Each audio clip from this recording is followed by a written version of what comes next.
Prime Minister Tony Abbott, Minister for Indigenous Affairs Nigel Scullion, Noel Pearson, Glenys Byrne, Ron Duncan, members of the Hughes family and friends and colleagues of Helen, welcome to this special tribute to an extraordinary lady. I'd also like to express our appreciation to the Prime Minister for offering to host this event in such a magnificent location. And of course, we seem to have put on some pretty good weather. Very fitting. Helen probably wouldn't have wanted something like this, but her passing extinguished a force of nature, and it's important to acknowledge her impact on Australia and the world more generally. This is not a memorial. She would have hated the idea. It's a tribute to her life's work. Before I hand over to our four speakers, we'll take just a few moments to give you a very brief précis of Helen's involvement in the work of the Centre for Independent Studies. She often described it, perhaps only to me, as the best part of her career. Following her retirement from academic life, she engaged in a number of projects before settling in Sydney, and a little over 15 years ago joined the Centre as a part-time senior fellow. Her work in those early days at CIS was focused on employment matters, especially for youth, and she also continued her long professional interest in economic development, particularly in the Pacific. A meeting 10 years ago in the library at the CIS with a couple of Aboriginal women from Arnhem Land started her on a new path that was to occupy her right to the end. Her work on Indigenous education, health, housing, property rights and employment helped change the paradigm that had driven Indigenous policy for so long. Others such as Noel Pearson can also take credit, and I'm delighted he is here. Her book, Lands of Shame, was a transforming document, and apart from the many positive benefits that flowed from it, it annoyed the hell out of so many of those who had more orthodox at the time views of life in the remote communities. That gave her great pleasure. As a colleague, she was industrious and challenging in so many ways, and those who know or knew her know what I mean. But she was also a wonderful mentor to younger members of the CIS team who worked with her. I'm also delighted that some of them are here today. Her output was extraordinary. Just a quick count of the publications and comments pieces online at the CIS website listed some 180 or so entries. There would have been much more in other outlets in her other careers, and we will no doubt be hearing of some of that shortly. Her fingers were at the keyboard right until she had to leave for hospital. Her emails to me in the last week sketched out the major document she was planning that she felt would tie everything together and be her last word, though somehow I doubted even that.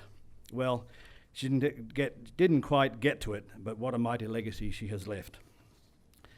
It is now time to hear from our other speakers, and it's my pleasure to ask the Prime Minister to address us.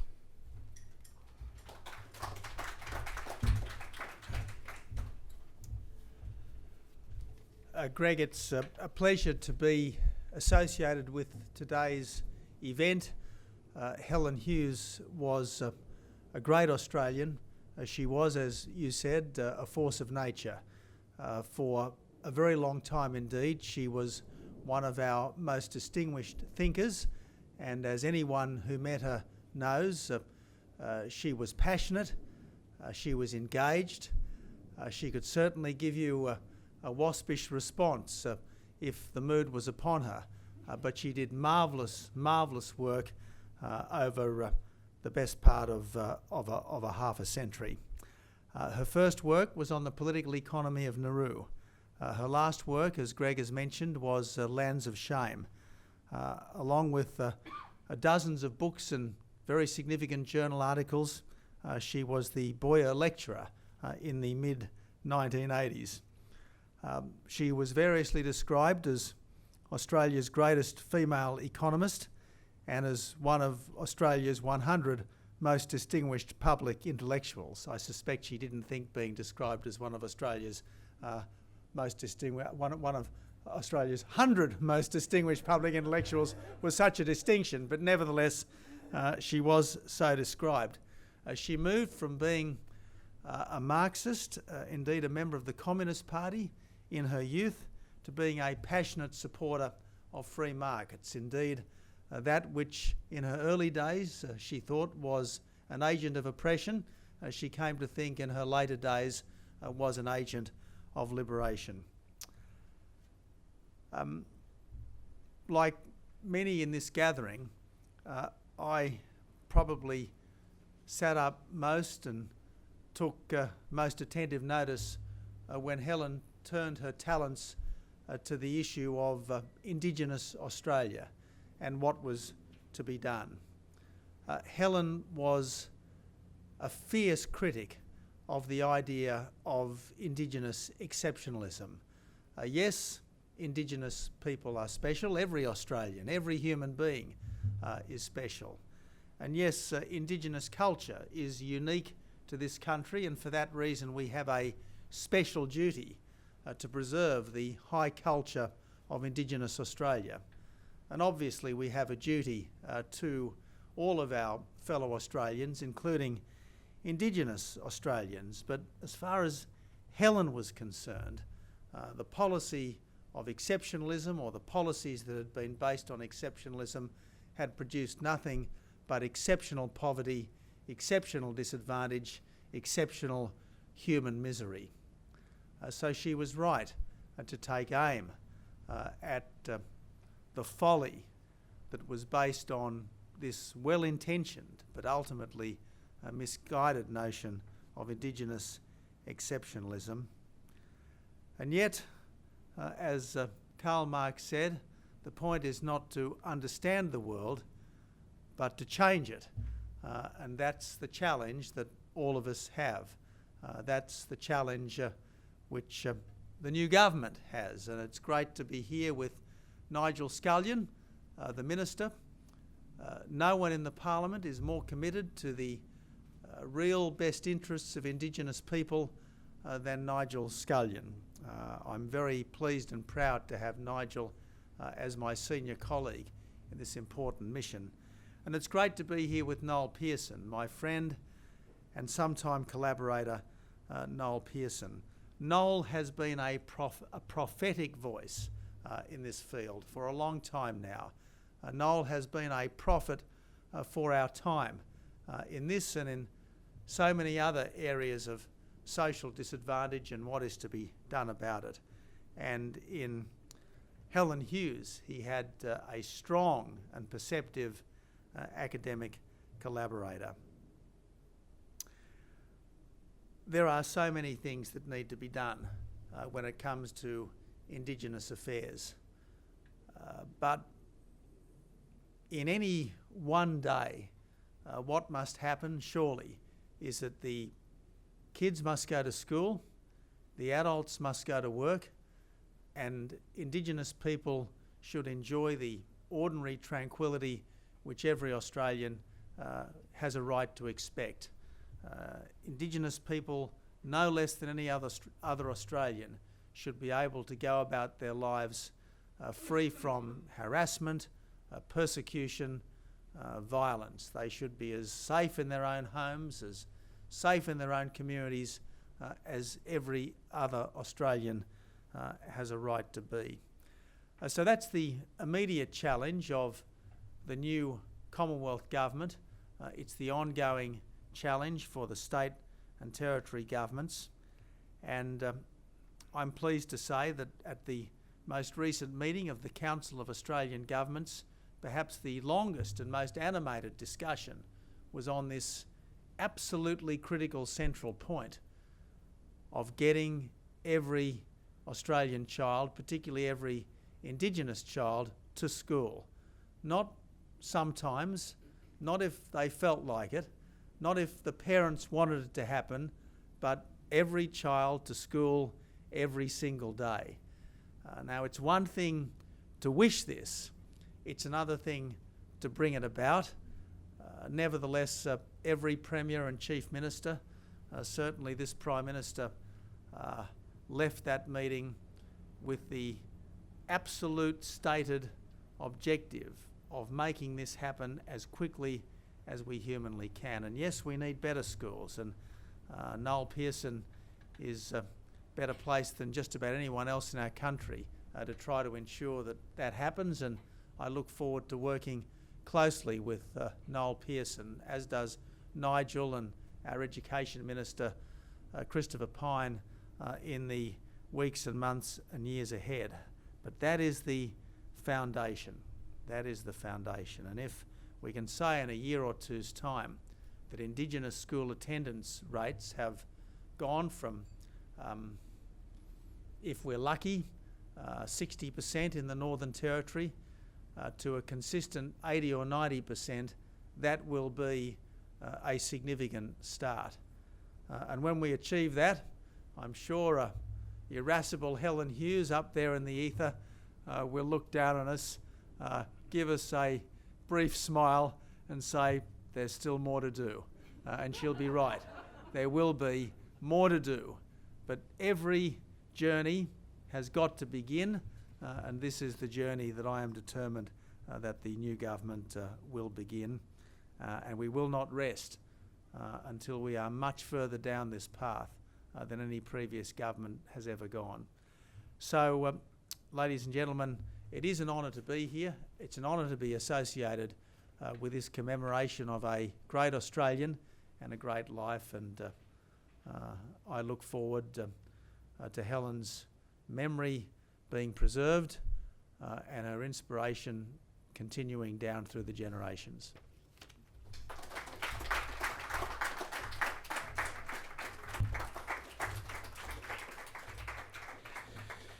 Prime Minister Greg Lindsay, friends of the CIS and members of the Hughes family. A magnificent honour is conferred me to speak in tribute to the late Professor Helen Hughes for her noble contribution to the cause of our people. It is a great privilege of my life to have known her in the last decade, of her large and busy life as an economist, an intellectual and humanitarian. I was not especially perspicacious, but nevertheless correct, when I told Concilium a number of years ago, at that once bucolic resort that has since been returned to its Jurassic prehistory, that when the story of Indigenous policy is told in the future, the role of the CIS's Indigenous policy program, led by its redoubtable Field Marshal, Professor Hughes, in effecting the tectonic shifts will be plain. Professor Hughes brought a rigour and indomitable spirit to her work in the too often arid and dispiritingly stony fields of Indigenous affairs that fortified and renewed those like me when we were weary and heavy laden. She was fearless and invigorating in her criticism, passionate and relentless in her energy, and beneath that ferocious intellect lay the tender heart of her empathy and compassion for the people to whom she would devote the last years of her life. In the middle of last year, during one of my darkest nights of the soul, I had cause to send the following message to Professor Hughes and her co-author son, Mark. Following my reading of their CIS monograph on Indigenous education in the early hours of one winter morning. Dear Helen and Mark, checking the internet when I was just supposed to be getting up for an early morning glass of water meant that I came across your piece in the Australian today, which led me to your latest monograph on the CIS website, which I have been reading these past hours. Congratulations on this brilliant policy analysis. I think all of the work and insights you have garnered over the years on the subject of Indigenous education come together in this monograph. You have clarified the lines of argument in a way that is so helpful to me. Anyone truly serious about Indigenous education should take direction from your paper here. When I compare this to the garbage produced by those anthropologists at the CAEPR ...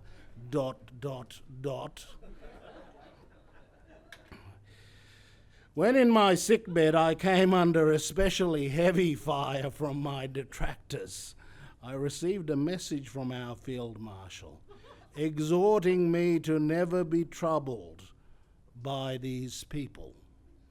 She actually used a description denoting my diminutive indigenous brothers from Central Africa, but I won't use that name here. And it was a message of such salutary significance at the time of most needing. One can never forget it. Oh, how I honour her memory and thank my God for her service to my mob. She would not hesitate in chiding me if I failed to take the opportunity of this occasion to advance the cause to which she devoted herself these last years of her life, that of educating our future generations. I spent my illness in 2012 thinking about school reform. I researched and read a mountain of literature. My room was plastered with drawings and notes. My main concern was how to tackle failing schools. I was not so interested in telling successful schools how to suck eggs. I wanted to think through how the bottom schools in the country might be turned around. There are up to 2,000 of them failing our children. That Indigenous schools comprise this long and failing tale is the source of my anxiety, though plainly Australian children of all backgrounds deserve better. Let me outline and speak briefly to the main principles upon which I alighted. We have to embed sustainable school reform within the system. Some countries, such as Shanghai, Ontario, Singapore, and others, have made good progress in short years in utterly transforming their education systems.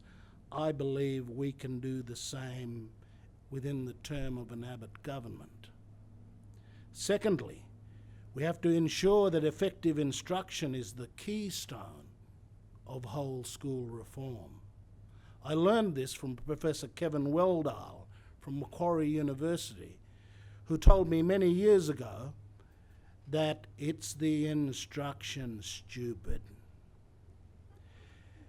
Thirdly, high-performing school systems get three elements right, according to a breakthrough McKinsey report in 2010. They get three simple things right. Firstly, they get the right people to become teachers. They develop them into effective instructors, and they ensure the system is able to deliver the best instruction to every student. It's the teachers, it's the instruction, and it's the delivery to every child. A fourth principle I came up with was the need, based on McKinsey's analysis, of staging autonomy according to school performance. Those schools who prosper and do well do not need the guiding hand of any government. They should be given utmost autonomy. It is these failing schools that must not be allowed to continue to receive poor instruction informed by poor educational ideologies that have governed this scene for too long. So my argument is that in respect of failing schools, the Commonwealth should intervene and ensure that proper instruction is implemented in those schools, notwithstanding the predilections of those who currently control those schools. And finally, the importance of introducing direct and explicit instruction in target schools. The children of these failing schools in the long Australian tale require explicit instruction in basic skills and basic knowledge. I'm pleased that a member of the Hughes family, Robin, joined us this year as principal of Jarragon College in Cairns. She took leave from North Sydney Boys High School, one of this city's smartest institutions, to help us pick this school up off the dust. Robin's love for Jarragon has grown to equal mine these past 12 months, and I honour her, her husband John and their daughters for the courage and tenacity she has shown on behalf of our children at Jarragon this year. Let me finally express my eternal gratitude to Greg Lindsay for bringing me into the intellectual fellowship of the CIS, showing a faultless generosity, and for enabling me to know Professor Helen Hughes and come to so respect and love this lady for her grace and dedication. Thank you. Thanks, Greg, and it's a great privilege to be here tonight. First of all, because I'm a federal public servant, I need to start off by saying that the views I express tonight are my own or Helen's and not those of my employer, the Australian Government Department of Finance. I last heard from Helen on the 23rd of May this year when she reported that she planned to wrap up her work at the CIS this year because she was going to turn 85 in October and thought it timely that she retire and get a bit of leisure. She added that if she lived until the end of this year, she would like to write her own obituary and wanted me to be a co-editor. When I received the very sad news of her passing in June, I not only felt grief and shock, I confess I also felt stranded as a co-editor of the official obituary. Now, my association mainly started with Helen when we were working up the nomination of her for the Economic Society's Distinguished Fellow Award. Until 2004, when Helen was presented with this award, the Economic Society's Honour Board listed famous male economists only. Importantly, Helen did not want any references to gender in my oration for her medal presentation over at Darling Harbour. She said, "We need to make it clear that this is not about my being a woman, but being an economist and about the role that professional economists bring to clarifying public debates and policy options." However, compared to the men on the Honour Board, Helen had had some different experiences. She could not get a job in academia in Australia for several years after she returned with a PhD from the London School of Economics in 1955. Yet at the same time, she witnessed men getting jobs in universities ahead of her whose PhD dissertations had not been passed on the first attempt. Hers was passed on the first attempt. In her early years in the academic workforce, Helen confronted discrimination against married women, against women with children, and women who took men's jobs. Indeed, she said that her biggest problem working as a senior lecturer in the economics department at the University of Queensland in the early 1960s was constant resentment of her taking bread out of deserving men's mouths. In 1998, 5 years after she retired from the ANU, Helen blew the whistle on the ANU Department of Economics for poor teaching, harassment of female students by some male chauvinists she dubbed Neanderthals, and poor management that had allowed this culture to continue. The ANU department's response for several years thereafter was to shoot the messenger. It was in this context that Helen and I met over a coffee at the Canberra Hyatt in early 2003. In 2002, the Economic Society of Australia, under Professor Phil Lewis's leadership, he was from the University of Canberra, not the ANU, had established a committee for women in economics, and this had created new opportunities for us to have a bit of fun. Apart from her enormous moral strength and courage, the following factors inspired me to ensure that Helen received due recognition for her contributions to the economics profession and public policy, and these are the things that really matter. First, I found Helen's passion for economics stronger than any other economist I've ever met. Second, Helen was always highly critical of the takeover of economics by mathematical economists from the 1970s onwards. which has crowded out training in economic history, history of economic thought, and rigorous logic. Helen saw economics essentially as a box of tools that can be used to analyse economic phenomena and thus contribute to the evolution of policies that can improve living standards. The way she taught economics made it very interesting for her students. Bill Hayden described her teaching at the University of Queensland as inspired guidance. Third, Helen understood that unless explained in plain English, economics is counterintuitive, so sophisticated levels of expression are also very important to be a good economist.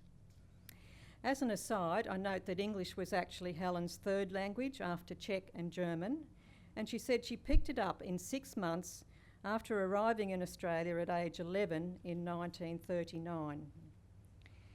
The fact that her articles often have us reaching for dictionaries indicates that perhaps she strayed a little bit too far from plain English. Fourth, Helen's passion for applied economic analysis does not in itself explain her achievements. A key thread cutting right across her career was daring to be different.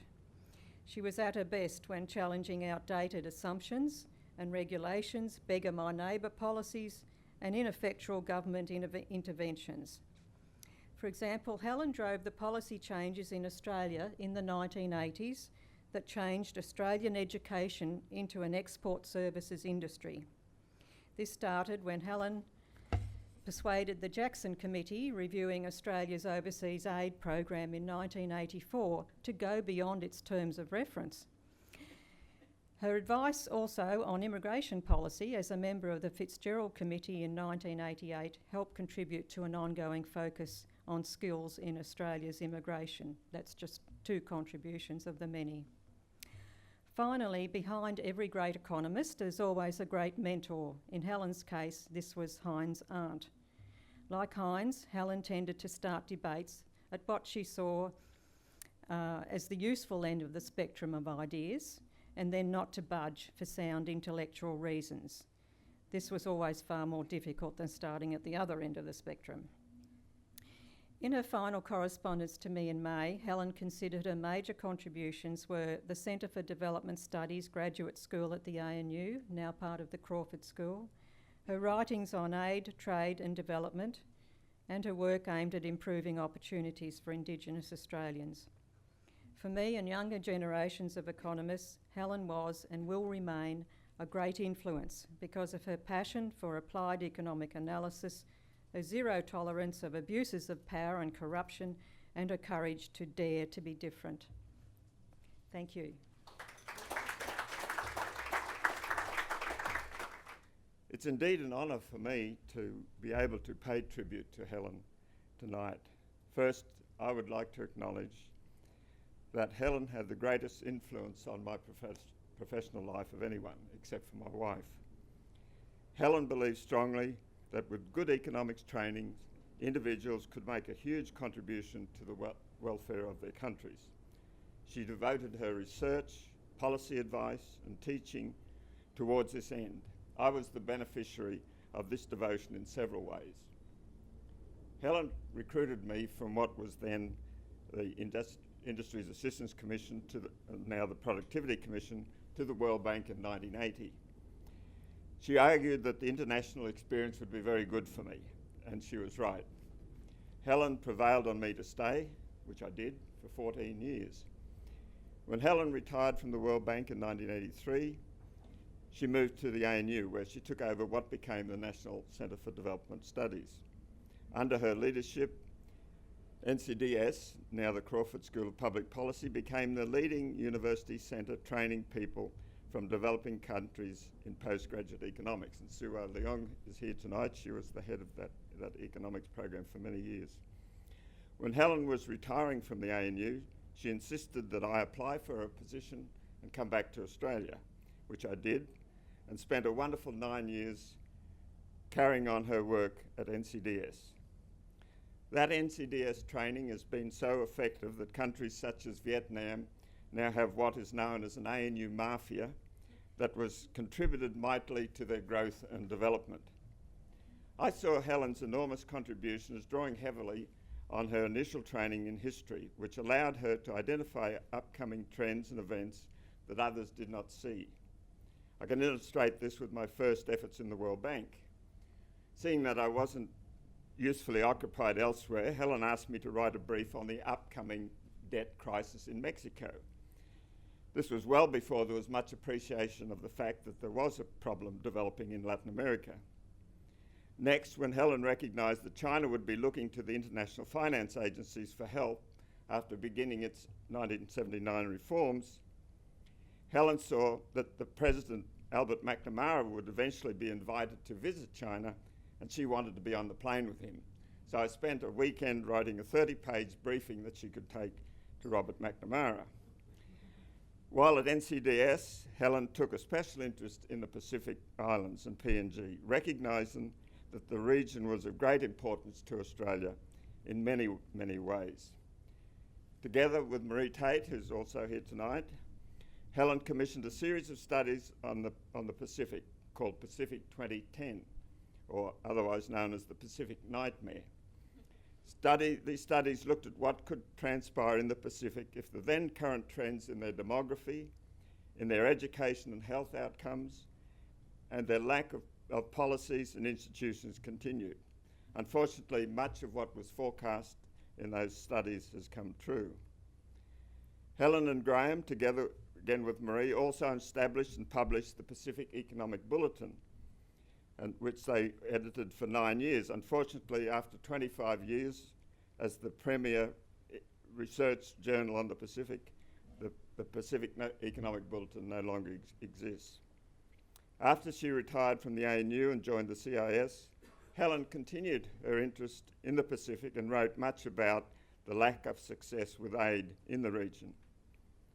Later, much to the relief of AusAid, I imagine, Helen turned her attention to Australian Aborigines. And you've already heard about that tonight from Noel. Helen was outspoken and direct.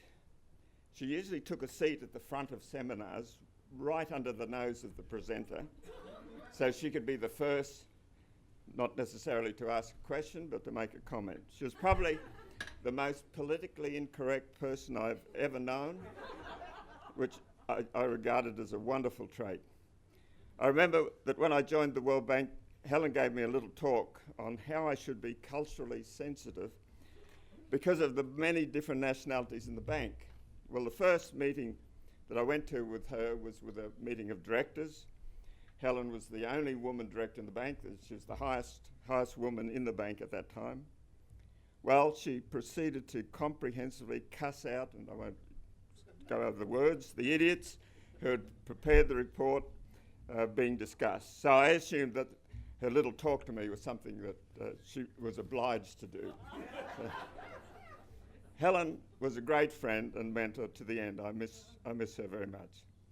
There should be more characters like her, but I guess if there were, they wouldn't stand out so much. Thank you very much.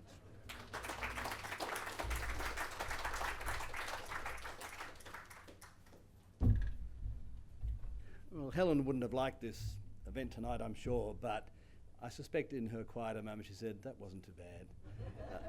I'd like to thank on behalf of everyone here, our four speakers, for giving four fantastic little snippets about Helen and her various facets of her life. We were privileged to have her in CIS for such a long time, and when you said about the cussing, that was one of the things I actually got stopped at the CIS, and I'm not sure if she did. She was on the second floor and I was on the fourth, so I'm not sure what was going on down there. But anyway, I thank you all very much for coming along tonight. Please stay. Thank you, Prime Minister, for allowing us to share these observations in this wonderful place. And thank you again to all the speakers. Please now continue with the refreshments. I think the Prime Minister has to go, but there's no need for anybody else to go. Thank you very much, everybody.